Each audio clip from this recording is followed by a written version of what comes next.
Vous écoutez Ultra Mental, le podcast référence en préparation mentale dans l'univers du trail running. Je m'appelle Pierre Joly, je suis préparateur mental spécialisé dans les sports d'endurance et j'accompagne les sportifs, les entrepreneurs et les dirigeants. Chaque semaine, je reçois des experts, des athlètes et des passionnés dans des conversations inspirantes pour décoder le mental et partager des outils puissants pour transformer votre approche du sport, mais aussi de votre quotidien. Que vous prépariez votre premier trail ou un ultra de 100 km ou plus, vous êtes au bon endroit pour cultiver vos habiletés mentales et performer en toute sérénité. Alors bonne écoute. Et bonjour à toutes et à tous. Aujourd'hui, je suis en compagnie de Lilian Gugliero. Alors Lilian, tu es entraîneur de trail, tu es notamment connu et reconnu pour entraîner Blandine Hirondelle. Rappelons-le, 2 fois championne du monde et plusieurs fois championne d'Europe et de France avec un très long palmarès. Tu n'entraînes pas qu'elle, évidemment, donc on va en revenir plus tard. D'abord, comment ça va Lilian? Très bien, merci beaucoup pour ton invitation. Ben, je t'en prie, ça me fait très plaisir de te recevoir dans le podcast. Notamment après, là, on enregistre, on est à peu près mi-septembre. Tu as eu un mois d'août assez dense. Ouais, bah, c'est toujours l'été, disons, est toujours chargé en compétition et en déplacement du coup de mon côté parce que j'essaye de d'aller sur les événements pour suivre les athlètes. Du coup, bah, ça a commencé au mois de juillet avec les championnats de France où je suis allé suivre pas le trail long, j'ai pas pu venir pour le trail long, mais je suis surtout le trail court.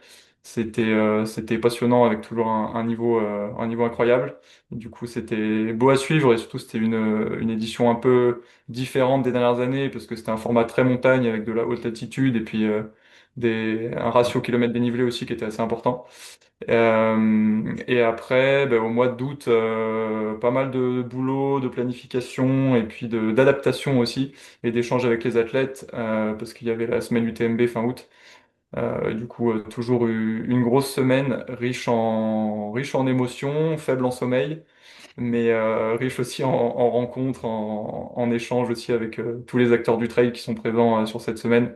Et j'avais pas mal d'athlètes à suivre aussi, mais j'ai pu éviter la nuit blanche de l'UTMB que j'ai fait ces 2 dernières années, parce que Blandine cette année donc Blandine Hirondelle a participé à la CCC et pas à l'UTMB, et du coup j'ai fait le choix de, j'avais pas d'athlète personnel sur l'UTMB, donc j'ai fait le choix de pas passer la nuit, mais de juste suivre la fin de parcours. Oui, c'est vrai que les entraîneurs pardon, qui ont comme toi un ou une athlète un peu phare, on a l'impression que vous avez qu'un athlète à entraîner, mais c'est pas du tout le cas. Donc tu as plusieurs Non. athlètes, mais forcément des semaines comme ça, ou même des mois, parce que août, il y a quand même, il n'y a pas que l'UTMB aussi, il y a quand même beaucoup, beaucoup de courses. Mm. Et ouais, ça fait du taf. Donc Mm. avant de revenir un petit peu là-dessus, est-ce que je te laisse te présenter un petit peu, nous dire un peu qui t'es, d'où tu viens, nous présenter un petit peu ton parcours. Ouais, bah du coup tu as donné déjà mon nom, mon prénom, donc Lilian Gugliero. J'ai grandi, je suis né en Corse et j'ai grandi en Corse. Et ensuite je suis parti pour les études parce que je voulais faire STAPS et j'ai eu la chance d'être pris au STAPS de Font-Romeu dans les Pyrénées orientales. Et du coup j'ai commencé un cursus de licence là-bas. Et les études, c'était pas trop mon truc. Finalement, j'ai pas trop aimé au début ce cursus-là.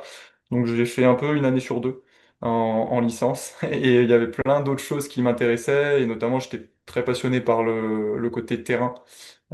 Toujours en lien avec le trail, en lien avec la montagne. Mais ce qui fait que j'ai fait ma première année de STAPS. Et puis ensuite, j'ai commencé un cursus d'accompagnateur en montagne. Et notamment donc la formation diplôme d'État accompagnateur en montagne qui s'étalait à l'époque où je l'ai passé sur 2, 3 ans environ. Et du coup, en parallèle, j'ai repris le STAPS après cette année de coupure où je me suis lancé dans la formation, parce que je trouvais que c'était hyper complémentaire d'avoir cette capacité d'encadrement sur le terrain avec toutes les connaissances théoriques qu'on pouvait avoir avec le STAPS, et notamment concernant l'entraînement, la physiologie, l'anatomie, etc. Donc j'ai mené les deux de front et bah, du coup jusqu'à être diplômé, et obtenir ma carte pro dans les deux domaines, donc au STAPS grâce au DocSTAPS et puis ensuite avec le DE accompagnateur en montagne, donc ma carte pro d'éducateur sportif. Et puis ensuite, ben, j'ai commencé à encadrer des stages de trail pour une agence de voyage qui s'appelle Trail in France. Du coup, j'ai eu pendant une saison, j'étais vraiment beaucoup sur le terrain.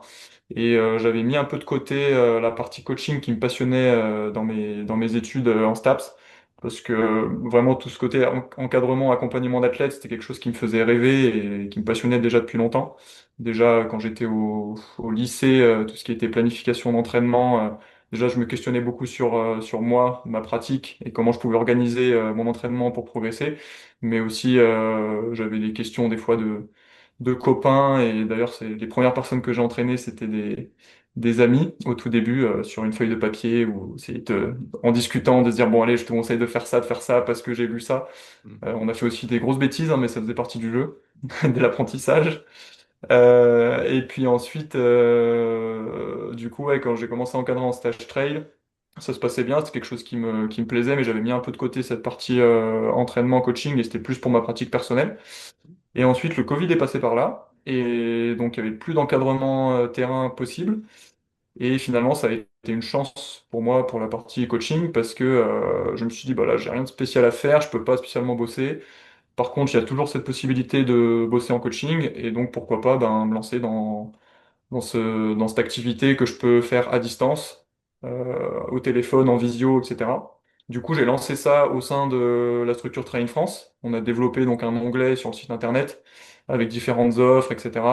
J'ai eu mes premiers athlètes et ça a hyper bien fonctionné. Et puis après, petit à petit, bah, un athlète, deux athlètes, trois athlètes, jusqu'à avoir beaucoup de demandes parce qu'on a eu la chance d'être bien référencé sur Google. Et puis les retours de mon travail étaient hyper bons, hyper positifs. Moi, j'étais passionné par ce que je faisais. Du coup, tout ça a fait que ça s'est très bien développé. Et donc après, j'ai recruté des coachs que j'ai intégrés dans l'équipe. Et jusqu'à en avoir, jusqu'à ce qu'on soit cinq dans l'équipe là aujourd'hui. Et il y a encore deux nouvelles personnes qui vont nous rejoindre d'ici la fin d'année, donc on va rapidement être à 7 pour l'équipe principale de coaching. Et donc aujourd'hui, je suis responsable de l'activité coaching au sein de mon entreprise Train France. Et je gère les entrées-sorties des athlètes pour les autres coachs, tout ce qui est gestion des contrats, gestion des engagements entre l'athlète et le coach, vérifier que tout se passe bien, etc. Ça, c'est un peu une activité pro que j'ai en plus de mon activité de coach avec mes athlètes perso. Et Euh, c'est ce qui fait que du coup, aujourd'hui, je suis, bah, on va dire que depuis 5 ans, c'est mon activité majoritaire.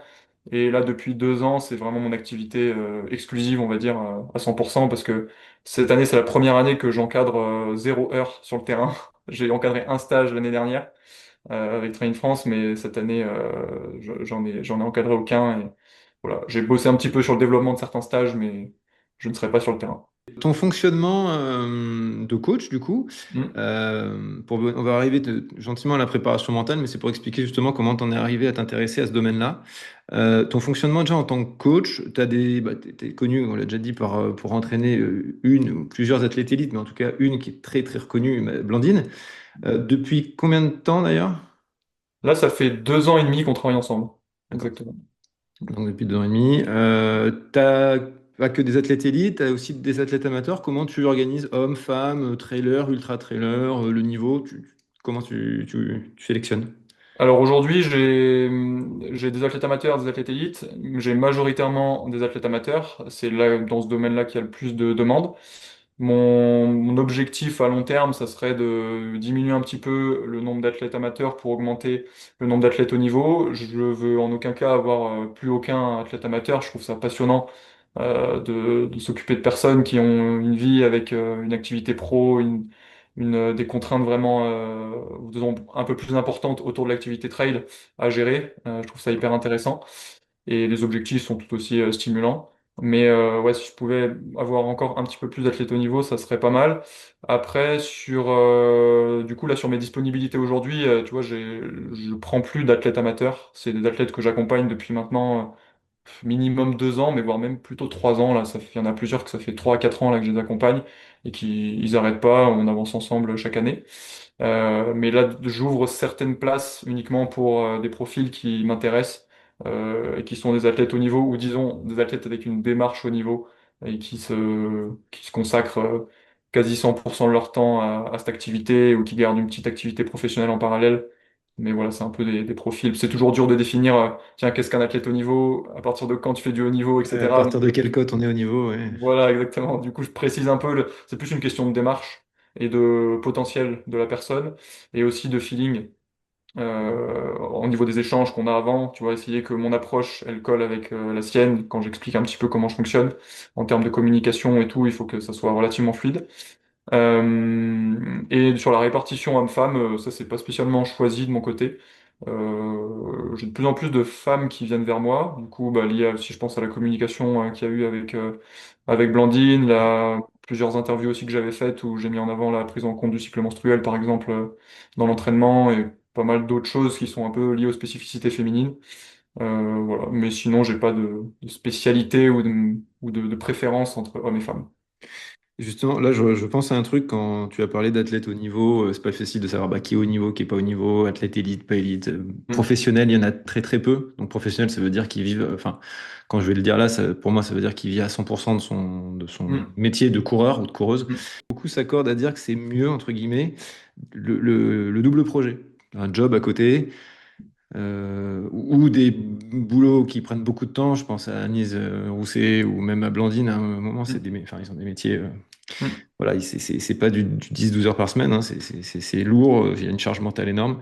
Mm, C'est vrai que, alors, moi, dans un sport qui se professionnalise, enfin, qui veut se professionnaliser en tout cas, donc qui veut plus de sponsors, qui veut drainer un peu plus d'argent pour, in fine, l'athlète, j'ai du mal à comprendre le double projet, justement, qui est mis en avant pour, apparemment, pour l'équilibre de la personne, mais qui se voit dans aucun autre sport mm. haut niveau, quoi. Il y a le tennis, tout ça. Enfin, quand tu te mets toutes les billes, tu y vas à fond et tu te donnes tout ton temps. Comment tu vois la chose? Eh ben, moi, déjà, je trouve qu'on l'entend de moins en moins et je pense que c'est une bonne chose. Et après, je différencie deux choses, c'est je trouve qu'on met souvent en avant le double projet professionnel et du coup une activité qui est rémunérée. Il y a souvent ce lien avec le financier. Alors en fait, je pense que ce qui est important pour ton équilibre mental, c'est de pas rester focus uniquement sur ton activité sportive et à un moment de dormir trail, manger trail, parler trail toute la journée. Tu vois, je pense que n'importe quel athlète, après certains peut-être ça leur va bien, mais n'importe quel athlète, je trouve que c'est intéressant qu'il s'intéresse de temps en temps à autre chose, qu'il s'ouvre aussi à d'autres choses. Et là, du coup, on n'est pas sur un double projet comme on entend et comme ce qui est mis en avant, mais par contre sur un peu des stimulations autres que l'activité trail pour éviter un peu des fois le surmenage ou le burn-out, tu vois, parce que à un moment, tu es un peu toujours dans le même domaine, et je pense que certaines personnes peuvent saturer, mais ça dépend des profils. Et après, je trouve que le double projet est intéressant sur la partie études. Quand tu es jeune, que tu fais des études, parce que du coup, ça te permet d'avoir quand même un bagage qui te permettra de faire autre chose si jamais il y a une blessure à long terme, et aussi en fin de carrière pour rebondir sur une autre activité professionnelle. Parce que là, actuellement, on peut pas dire que les athlètes ne travaillent pas. Un athlète pro, il travaille. En fait, son travail, c'est de courir. Donc, ouais, ça me fait toujours un peu sourire quand il y a des athlètes actuellement élites qui disent non, mais je travaille pas. Ben, en fait, si, tu travailles. Simplement, t'as pas une double activité, comme certains l'ont. Mais aujourd'hui, Blandine, par exemple, elle a décidé d'être athlète professionnelle depuis cette année. Et en fait, elle travaille, quoi. Elle a juste pas une double profession, mais dès qu'elle sort sur le vélo ou en courant, elle va travailler. Bah, ouais, ouais, on s'entend bien là-dessus. C'est que à partir du moment où tu es professionnel, et je prends des sports très établis, tu vois, le tennis, peu importe, Mm, de tous les sports connus, voilà, c'est des hygiènes de vie et c'est évidemment beaucoup de choses de la vie de la tête va tourner autour de ça. mm, Et je pense ça serait peut-être encore mieux de distinguer ce que tu viens de faire, l'athlète jeune en construction, 16, ouais. 18, 22 ans, pour dire, on va pas faire que courir toute la journée, ça, voilà, ça, c'est assez limite.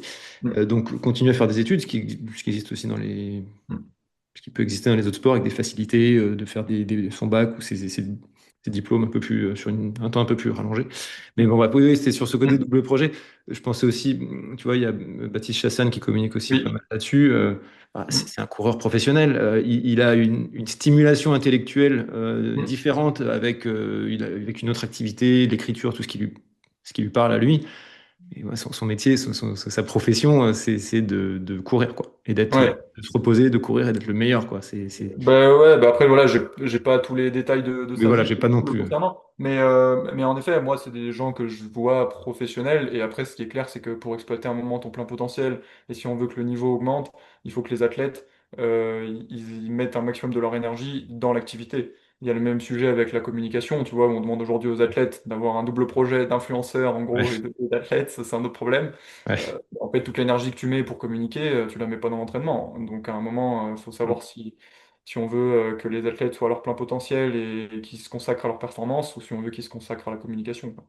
C'est Clémentine Geoffrey qui nous a mis en relation, si on peut dire, qui m'a en tout cas conseillé de te passer un petit coup de fil parce qu'elle me disait justement que tu t'intéressais à la préparation mentale, en plus de tout ce que tu as déjà fait et passé comme diplôme. Et c'est vrai qu'en discutant avec toi là, on voit que tu t'intéresses à la globalité, on va dire, à la globalité de la chose, quand ça, tu fais pas de distinction quand tu fais de l'accompagnement en montagne, avec le physique, avec l'accompagnement physique, et petit à petit, bah, forcément, t'en viens à l'accompagnement mental pour accompagner un peu cette globalité-là. Et du coup, voilà, comment c'est venu cet intérêt, si on peut parler d'intérêt, et à quel moment tu t'es dit, bah là, faut que je mette cette corde à mon arc, ce bagage supplémentaire, quoi.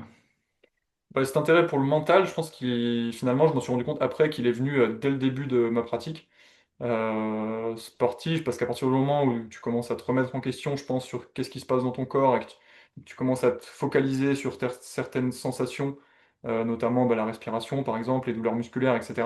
Je pense qu'on peut déjà parler d'une sollicitation mentale et déjà d'un travail mental et de préparation mentale. Et du coup, là, disons que ça a un peu commencé à me questionner, là, même sur la tolérance à la douleur, la tolérance à l'effort. On est quand même sur des sports qui demandent pas mal d'investissement, d'engagement et aussi bah, de résistance à la douleur à certains moments, quelles que soient les distances que tu fais, et encore plus quand tu allonges les distances. Donc je pense qu'à un moment, on est obligé de se questionner sur bah, tiens, qu'est-ce qui se passe, qu'est-ce qui là me permet d'avancer? Ok, c'est mon physique, mais il n'y a pas que ça. Donc là, ça, c'est arrivé assez tôt et sur ma pratique perso. Et après, en tant qu'accompagnant, euh, ben, disons que je pense que j'ai un peu utilisé la préparation mentale sans le savoir via les échanges. C'est qu'à partir du moment où on fait des échanges réguliers avec les athlètes, quand on communique avec eux, qu'on prépare une compétition, qu'on discute d'un plan de course, en fait, je pense que c'est déjà de la préparation mentale. Et c'est en me rendant compte de ça que j'ai vu avec le temps que je manquais d'outils. Je me suis dit, bon, tu as développé plein de choses, mais en fait, c'est un peu par de l'essai-erreur et par ton expérience. Mais il doit y avoir moyen d'aller un petit peu plus loin et d'aller chercher des outils concrets qui pourraient m'aider à être un peu plus efficace dans la communication et du coup à transmettre avec moins de mots, on va dire, les bonnes choses aux athlètes. Tu vois, il n'y a pas à chercher, ah bon, là, l'athlète a dit ça et du coup, je vais réagir de telle ou telle manière parce que. Enfin, tu vois, il y avait un peu je me prenais des fois un peu la tête, alors que finalement, quand j'ai commencé la formation, j'ai vu que j'allais avoir des outils un peu plus concrets et faciles à mettre en place, et des mots aussi que je n'allais pas dire.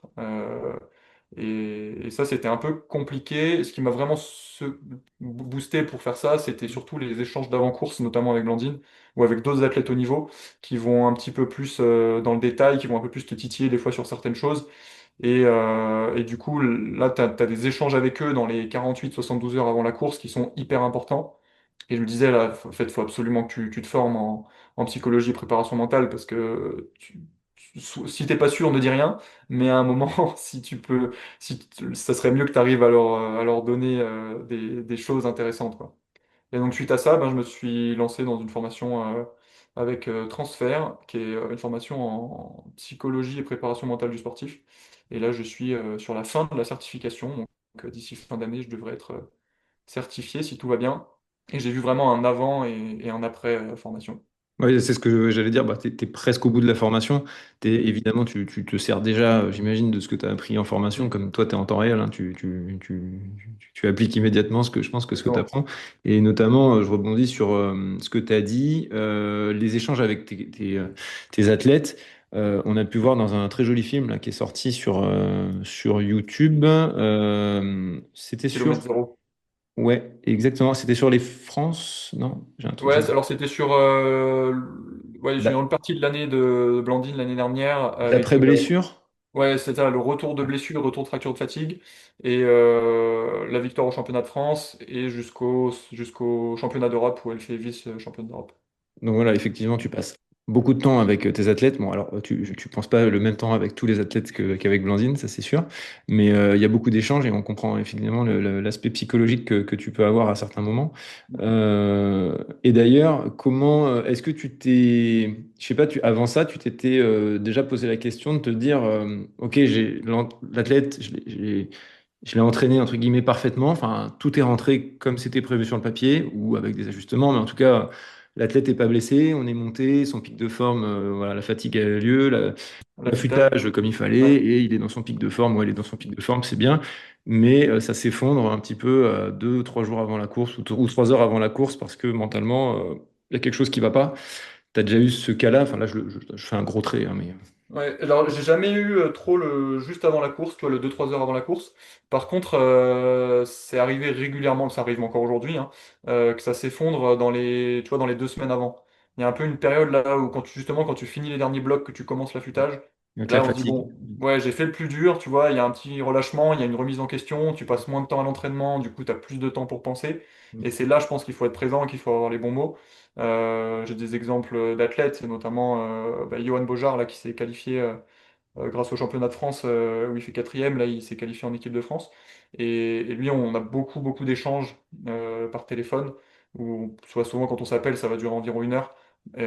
Et il y a beaucoup de besoins, surtout dans les 2, 3 semaines avant la compétition, parce que c'est là aussi qu'il y a besoin de remettre en confiance, de reparler des points forts, d'essayer de vraiment remobiliser l'athlète et qu'il se refocalise sur quelque chose de très positif.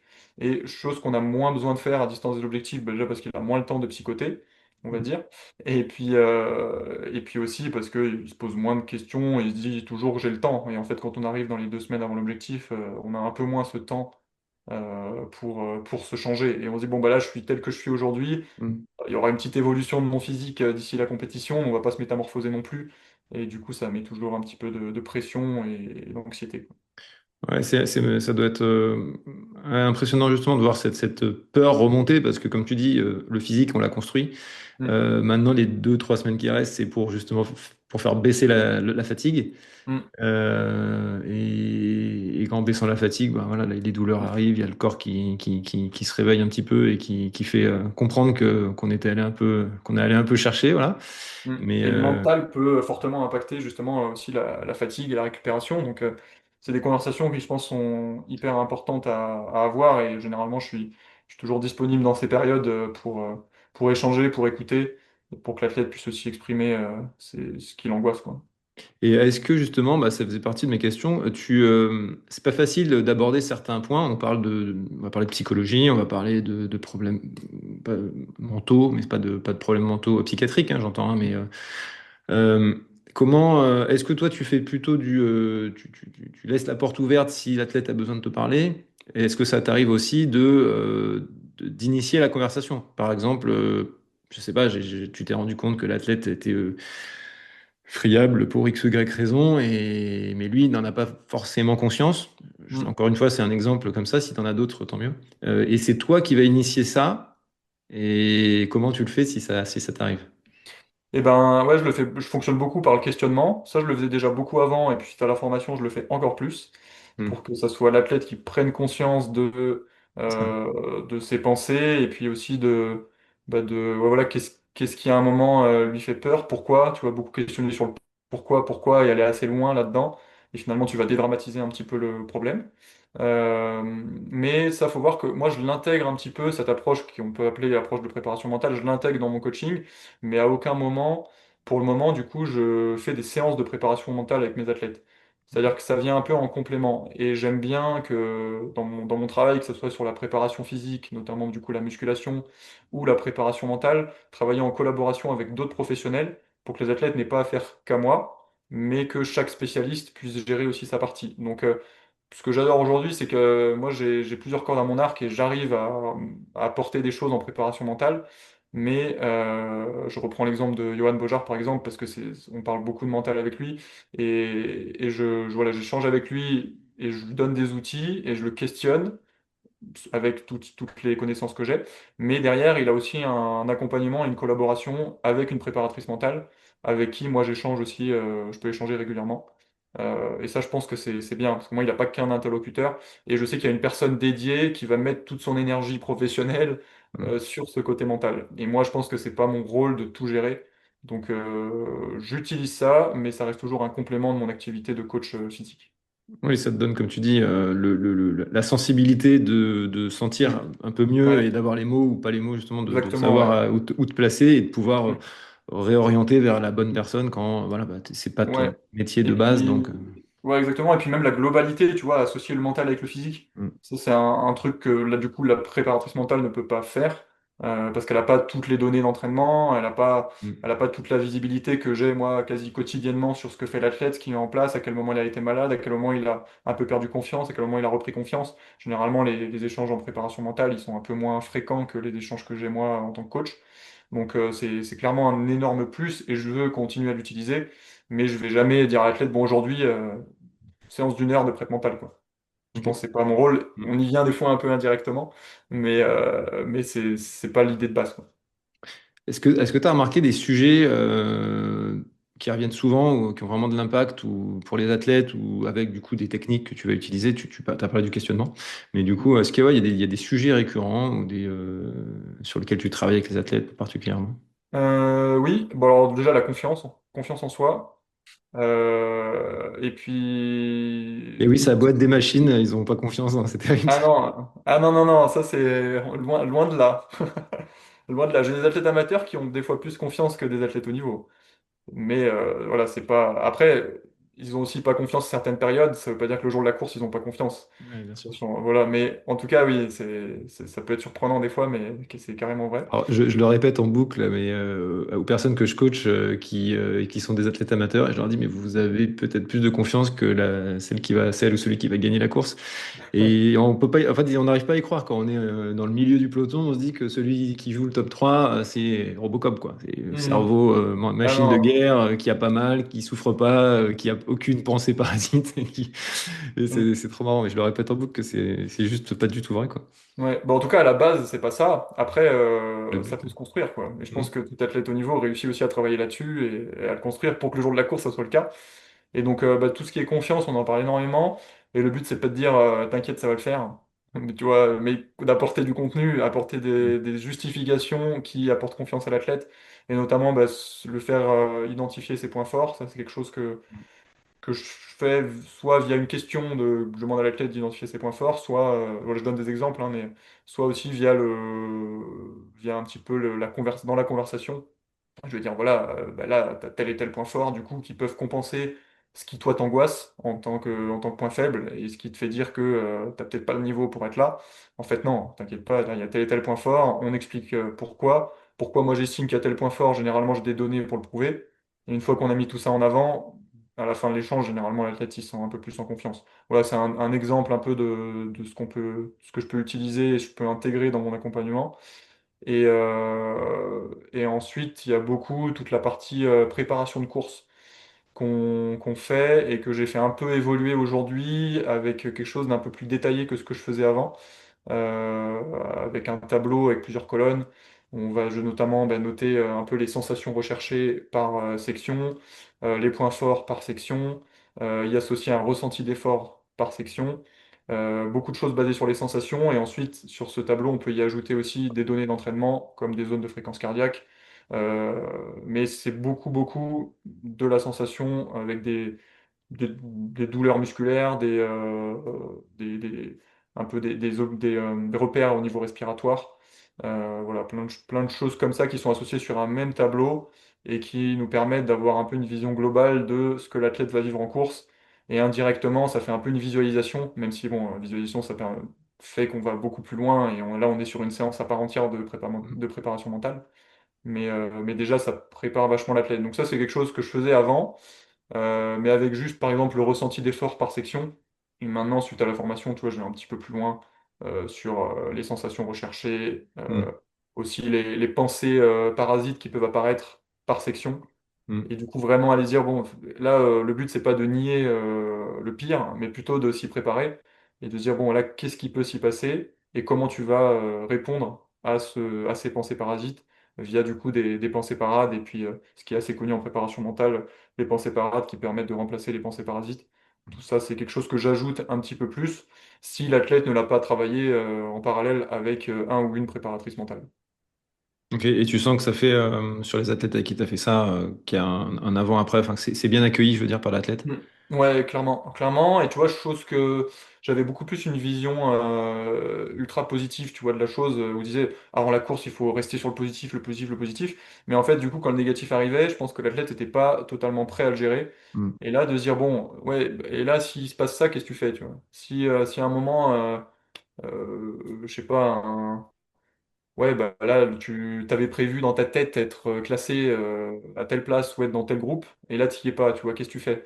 Et pas se dire, chose que j'aurais plus fait avant, tu vas être dans ce groupe, tu seras classé comme ça, et on y croit et ça va le faire, tu vois. Non, au final, ça Ouais. peut aussi ne pas le faire, mais qu'est-ce qu'on fait si ça le fait pas, quoi?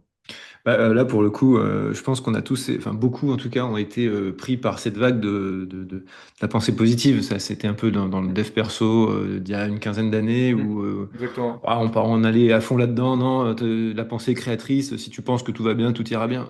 C'est Mm. pas aussi facile comme ça, Non. parce que sinon.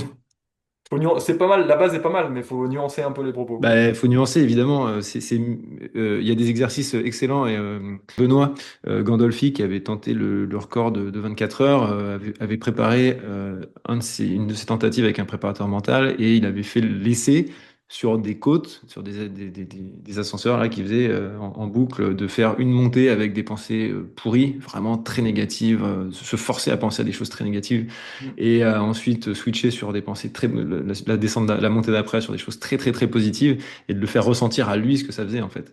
mm, Et voilà, il avait dit, cet exercice m'avait bluffé parce qu'on voit en temps réel l'impact de la pensée sur tout de suite son ressenti et sur sa capacité de faire du sport en fait. Et mm. voilà, Ah bah oui, c'est assez. Après, quand tu commences à t'y intéresser, de toute façon, c'est assez bluffant et des fois, tu as envie de plus. Moi, ça m'est déjà arrivé de me dire, mais là, en fait, je vais plus m'investir sur la partie mentale que physique presque, parce que tu as l'impression qu'on est déjà allé assez loin dans le physique et puis que ce qui manque là, c'est le côté mental.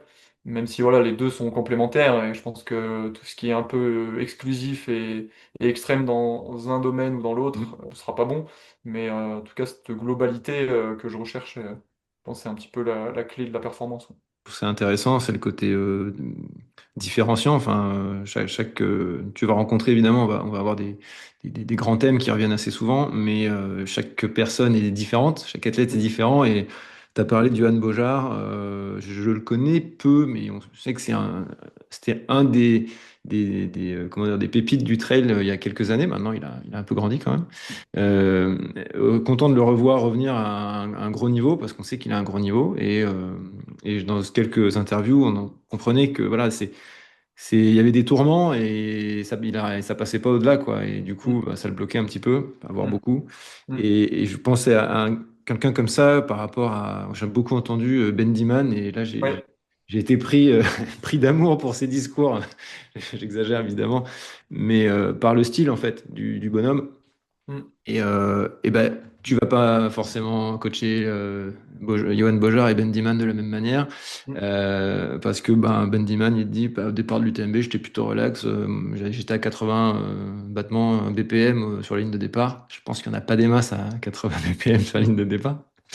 La Pain Cave, je crois que c'est Baptiste Chassane qui en parlait, il disait la Pain Cave, c'est son ami, quoi. Il vit dedans à partir du moment donc la souffrance, c'est pas un problème pour lui. Enfin, Ouais, ouais, voilà, quand tu rentres dans ouais. la dimension mentale, comme tu dis, t'es au-delà du plan d'entraînement et tu vas vraiment comprendre Mm. qu'est-ce qu'il faut à ton athlète, quoi. Mais ça, du coup, tu vois, la compréhension de l'athlète et la manière de communiquer qui est différente en fonction des athlètes que j'accompagne, ça, c'est quelque chose que je fais depuis le début, au final. Puis j'ai progressé sur ce thème-là, et je pense que c'est un des sujets sur lequel j'ai le plus progressé dans l'accompagnement des athlètes. C'est tout le côté humain, compréhension de l'humain et adaptation de mon discours et de ce qu'on met en place à l'entraînement, dans la planification. Bah, ça, c'est quelque chose d'hyper important, mais qui est aussi hyper complexe et difficile. Et du coup, là-dessus, finalement, on est déjà sur de la préparation mentale à partir du moment où on échange avec les athlètes, comme je disais tout à l'heure. Et après, le fait de se former, je pense, permet vraiment de plus facilement identifier quel type de profil on a en face de nous, qu'est-ce qui va correspondre à l'athlète, et après aussi, est-ce que ça me correspond à moi, hein, de mettre en place ce que l'athlète me demande. Par exemple, moi, je serais incapable d'avoir un discours à la Philippe Lucas que beaucoup connaissent, parce que moi, ça me correspond pas, tu vois, même si l'athlète me dit, moi, c'est ça qu'il me faut. Mm. Non, moi, un truc assez violent et ouais, avec des mots très, très forts, très violents, c'est pas quelque chose que je sais faire. Du coup, il faut que l'athlète, s'il attend ça, il change. Mais du coup, juste de savoir s'en rendre compte et de voir que mon discours peut ne pas correspondre, je pense que c'est déjà une force. Mm. Et tout ce qu'on apprend en préparation mentale, que ce soit l'écoute, la bienveillance et le fait de ne pas juger, tu vois, qui sont un peu les grandes règles, je trouve, en tant qu'accompagnant, c'est quelque chose qui est important de se rappeler. Et c'est pas quelque chose en tant que coach qu'on a toujours en tête. Et du coup, c'est pour ça que moi, ça m'a vraiment, vraiment servi, même si j'avais un peu cette approche, mais je trouve que c'est toujours des bons rappels en tant qu'humain et en tant qu'accompagnant, mais pas que en tant que professionnel, tu vois, même en tant qu'humain en général, je pense que c'est des règles de communication importantes. Ouais.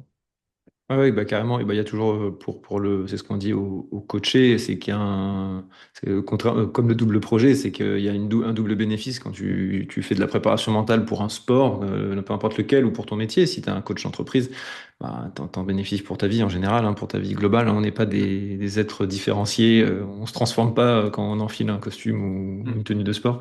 Ouais, Euh, exactement. Ouais, bah, tu vois, ça me faisait aussi penser à ce que tu disais, le côté comme la pensée positive, où pendant un certain temps, on bourrait un petit peu tous, enfin, on avait toujours cette tendance à dire faut être que dans la pensée positive. C'est pareil avec le côté, il faut être très très concentré avant le départ, faut être calme, faut pas avoir des profusions de joie, faut pas machin. Mm. Bah maintenant, ça aussi, c'est dans l'ouverture, c'est de se dire, il y a des fonctionnements différents et il y a des personnes qui vont, au contraire, avoir besoin d'extraire la tension inutile par se marrer, être avec des potes, Mm. pas se prendre la tête, et d'autres, au contraire, qui vont être en mode méditation, calme, respiration et Mm. être juste avant le départ. Il y en a pas un qui est mieux que l'autre. Il y a Mm. juste ce Oui. qui fonctionne pour de la tête, quoi. Carrément. Et puis tu vois, là, tu emploies le mot il faut, et on est tous les deux bien placés pour le savoir, que le fait de se dire il faut faire ça C'est ça. entraîne le fait que ça va se produire. Tu vois, si à un moment tu te dis il ne faut pas que je sois stressé, ou il faut que je sois détendu, va faire que d'un seul coup, t'es plus détendu du tout, quoi. Mais bon, tu vois, c'est des petites choses comme ça qui font que ça fait c'est un exemple, là, justement, le il faut, qui a évolué dans ma communication avec les athlètes. Et finalement, c'est quelque chose en tant que coach que tu es amené à dire assez facilement.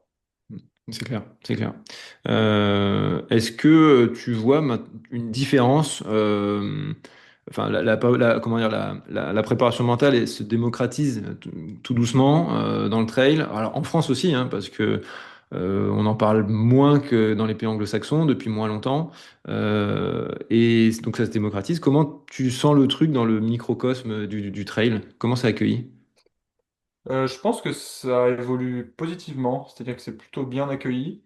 Au départ, je pense que là, tu vois, même dans les 2 dernières années, il pouvait y avoir un peu des freins tels qu'on peut retrouver aujourd'hui avec la psychologie, le fait d'aller voir un psy, même si Mm. ça change énormément, je trouve, en France, et c'est hyper positif, mais on n'est plus, pour beaucoup de personnes, on n'est plus un fou quand on va voir un psy.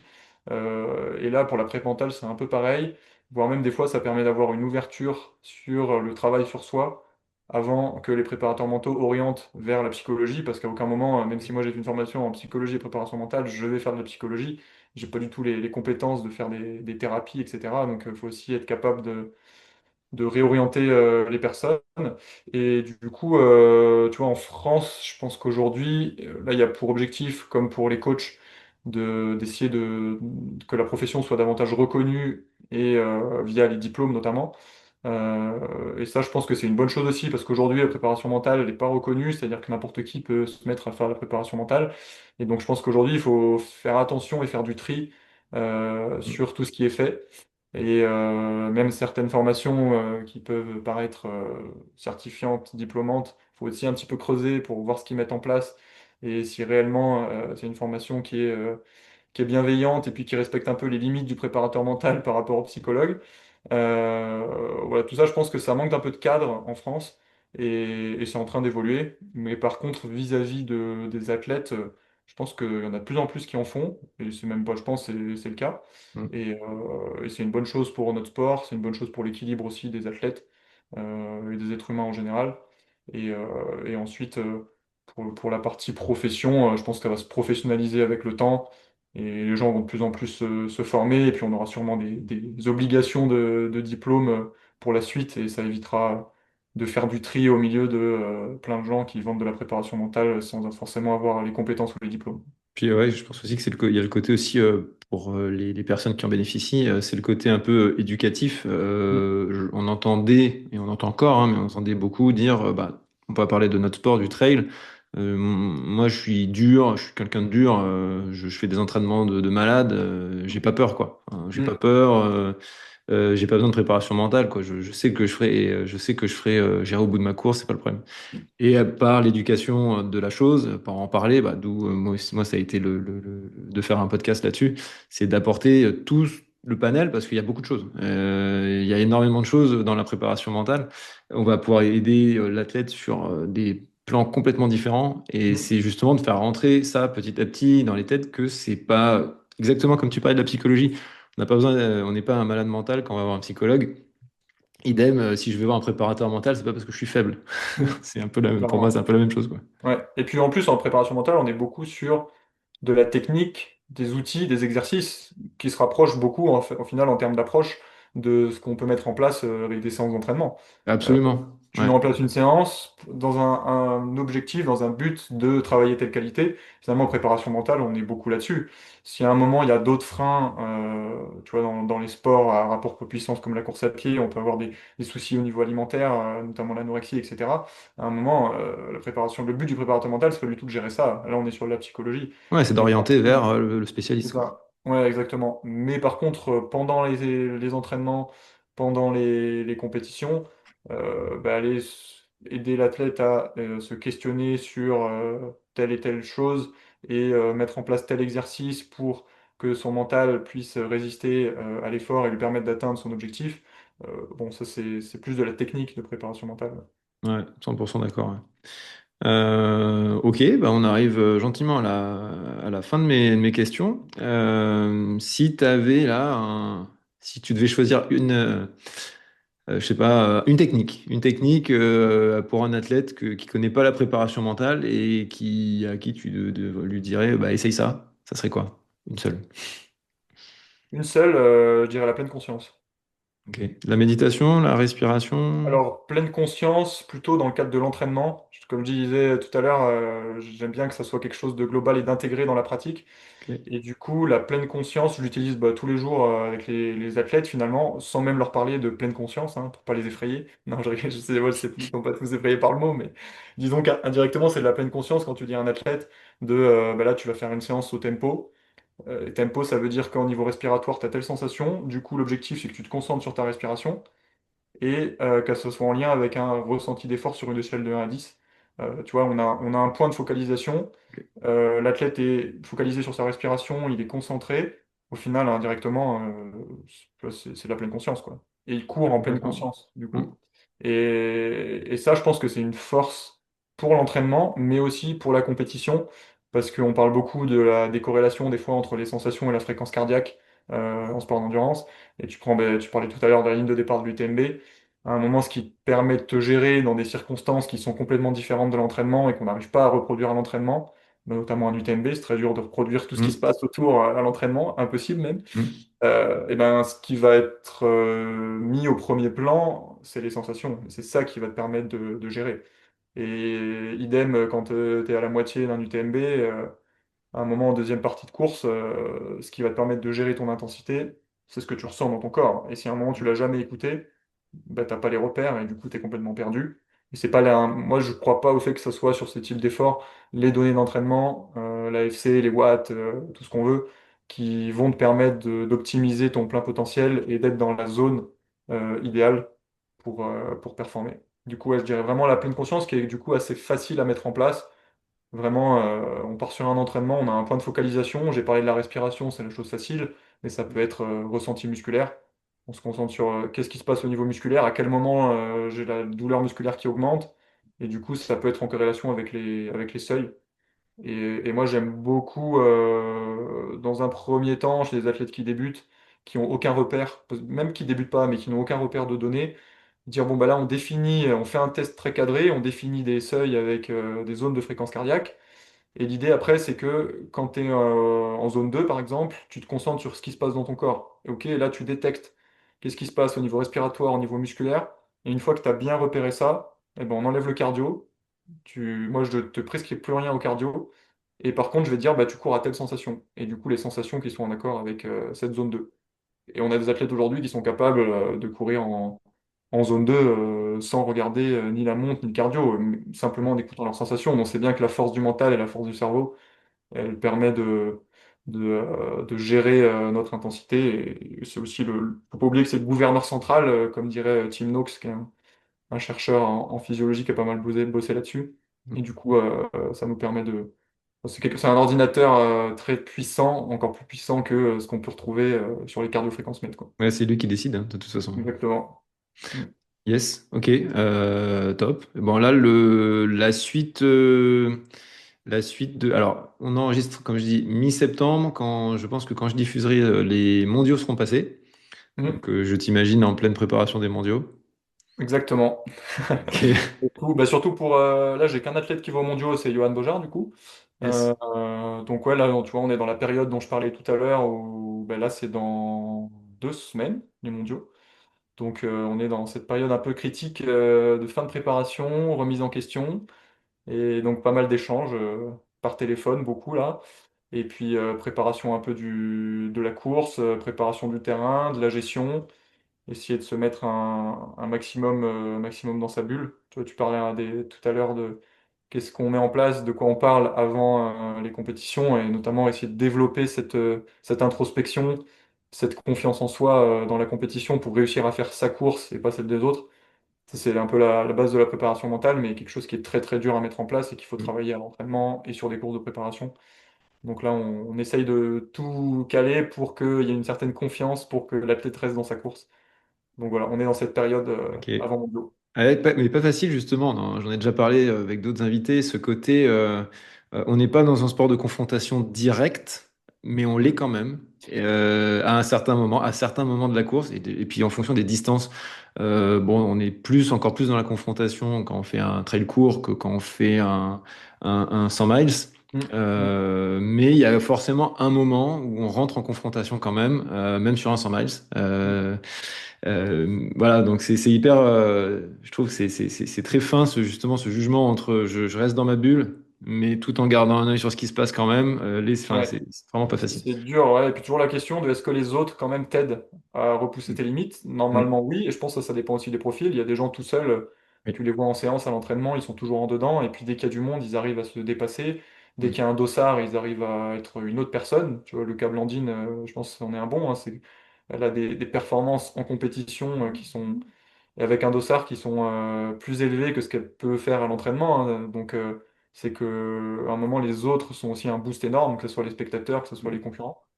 Et ça, c'est vrai que c'est assez complexe, je trouve, de trouver le juste milieu et de pas se faire envahir par tout ce qui se passe autour, rester dans sa bulle, tout en gardant cette force apportée par les autres, que ce soit par les encouragements ou par le fait de courir en groupe, par exemple. Clairement pas facile, ouais. Hmm. Allez, dernière question. Si tu avais une personne à me recommander pour passer dans le podcast, que ce soit un confrère, un athlète, une personnalité, ce serait qui? Eh ben, je vais donner suite à tout ce que je t'ai dit. On échange tellement sur le sujet avec Johan que je vais te dire Johan Bojard. Je pense qu'il sera ravi de Ah, ok. partager un petit peu ouais, ben, comment lui il vit le truc de l'autre côté, du coup. Parce que c'était intéressant de voir, moi, comment je lui partage un petit peu tout ça. Et bon, même si je ne vais pas rentrer dans le détail, mais on a quand même énormément d'échanges, beaucoup plus sur le côté mental et l'appréhension de l'entraînement, l'appréhension des séances, l'organisation des séances. Et on a aussi une approche je dirais pas qu'on essaye de développer, mais que lui m'a poussé à développer, où disons qu'on essaye de vraiment définir des grandes lignes et après d'avoir le moins de planification possible, c'est-à-dire le moins de jours imposés dans la semaine. Donc, si je donne un exemple, c'est par exemple cette semaine, les consignes, c'est passer 1h30 au tempo sur la semaine, passer 20 minutes à haute intensité, donc au-dessus du seuil dans la semaine. Après, tu t'organises comme tu veux et tu le fais de la manière dont tu l'organises, de la manière dont tu veux. Et du coup, il est très connecté C'est via ce chouette ça. processus à ses sensations. Et il y a un matin, quand tu vas partir sur sa séance, tu vas dire, bon, là, c'est le bon jour pour que je monte à haute intensité. Du coup, je me fais les séries qui étaient prévues et dont on a parlé, mais le bon jour parce que mon corps est prêt, parce que ma tête est prête. Et on n'est pas sur quelque chose d'imposé et de forcé, et on croit tous les deux fort à cette organisation qui est ultra du coup personnalisée, mais qui demande par contre à l'athlète une certaine introspection, une bienveillance envers lui-même, une écoute de lui-même, chose que pas toutes les personnes ont, mais on est tous les deux persuadés que plus l'athlète va se connaître et plus il sera performant. Et du coup, voilà, on essaye d'avancer comme ça, et là, ça fait, depuis qu'on travaille ensemble, ça fait maintenant 2 ans à peu près. Et voilà, on enlève de plus en plus de choses, on va dire, sur le planning. Et notre collaboration est de plus en plus basée sur la communication et des consignes que sur des séances cadrées, planifiées sur un planning. Et force est de constater que bon, il est qualifié en équipe de France après Ça a des l'air de années. pas trop Il mal y a eu marcher, ouais. notamment une année qui avait été un peu compliquée. Donc, je pense qu'on est sur la bonne voie, qu'on a encore plein de choses à optimiser et qu'on a encore fait beaucoup d'erreurs, mais qu'on avance via la transparence entre nous et via la collaboration. Et du coup, voilà, j'en parle pas mal parce que je trouve que ça sort un peu de l'ordinaire. Et je trouve ça vraiment intéressant d'aller creuser un petit peu tout ça, et notamment via son interview, parce que voilà, tu n'auras pas les mêmes discours et les mêmes analyses, les mêmes ressentis Ouais, dans ça le sera traitement. intéressant, ouais. Ouais, j'ai hâte de voir un petit peu Je vais lui envoyer l'invite. J'espère que je compte sur toi pour qu'il réponde, Oui, pour, ça pour va. faire du lobbying. Je ferai de mon mieux.